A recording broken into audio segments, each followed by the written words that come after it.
சரிகமபாவில் இப்போ வந்து பார்த்திங்கன்னா சீசன் ஜூனியருக்காக போயிட்டுருக்கு 5 அப்படின்றது நம்ம எல்லோருக்கும் தெரியும். இதில் சரிகமபா ஸ்டார்ட் ஆகி 10 வருடங்கள் ஆகுதான். எவ்வளோ பெரிய விஷயம் அப்படின்னு எல்லோருமே பாராட்டுக்கள் தெரிவிச்சிட்ருக்காங்க. வரக்கூடிய கண்டஸ்டாக இருந்தாலும் சரி, ஜட்ஜஸாக இருந்தாலும் சரி, அந்த நிகழ்ச்சிக்கு ஏற்ற மாதிரி வந்து பார்த்திங்கன்னா இருப்பாங்க. முக்கியமாக இந்த ஜட்ஜஸ்கள் இல்லை அப்படின்னா நிறைய வந்து இளைஞர்கள் இப்போ வந்து வளர்ந்துருக்குறாங்க. அவங்களுக்கெல்லாம் இந்த வாய்ப்பு இல்லாமல் போயிருக்கோம் அப்படின்னு பலருமே சொல்லி வராங்க. இந்த சூழலில் இப்போ சங்கமம் தான் பண்ணி வந்துட்டுருக்காங்க. அதனால் முன்னாடி பாடினவங்க இப்போ இருக்கிறவங்க அப்படின்னு கலந்து தான் பாடிட்டுருக்காங்க. அதில் திவினேஷ் அவர்களுக்கு அபிஷேகா அவர்கள் வந்து பார்த்திங்கன்னா பேரா வந்து பாடியிருக்கிறாங்க.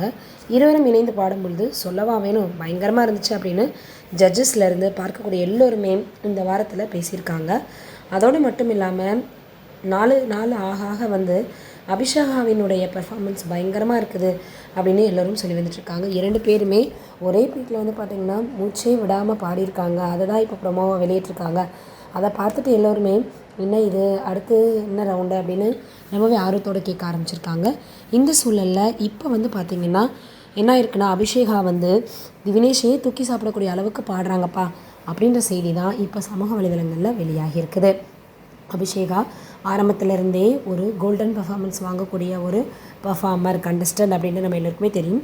இந்த சூழலில் இப்போ இந்த விஷயம் சேர்ந்ததுனால எல்லோருமே அபிஷேகா அவர்கள் இந்த முறை வந்து டைட்டில் வின் பண்ண சான்ஸ் அதிகமாக இருக்குது அப்படின்னு சொல்கிறாங்க. இது ஒரு பக்கம் இருக்க, இயக்குனர் மணிரத்னம் அவர்களுடைய இயக்கத்தில் நடிக்கணும் அப்படின்றது நிறைய பேருடைய கனவு, ஆசைன்னே சொல்லலாம்.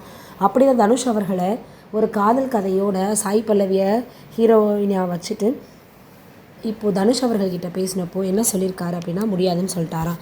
காரணம், அவர் இப்போது பேன் இண்டியா நடிகராக இருக்கார்.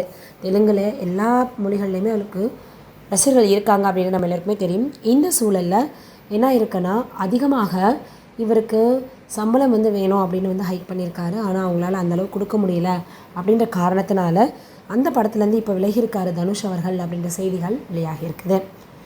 ஆரம்பத்தில் மணிரத்னம் அவர்களுடைய படத்தில் நடிக்க முடியாதுன்னு ஏங்கியிருக்கக்கூடிய நடிகர்கள் எத்தனையோ பேர் இருக்காங்க. இந்த சூழலில் இப்போது தனுஷ் அவர்கள் வந்து வேண்டாம் அப்படின்னு வந்து சொன்னது, அதுவும் சம்பளத்திற்காகன்னு சொன்னது எல்லோருடைய கவனத்தையும் ஈர்த்திருக்கு.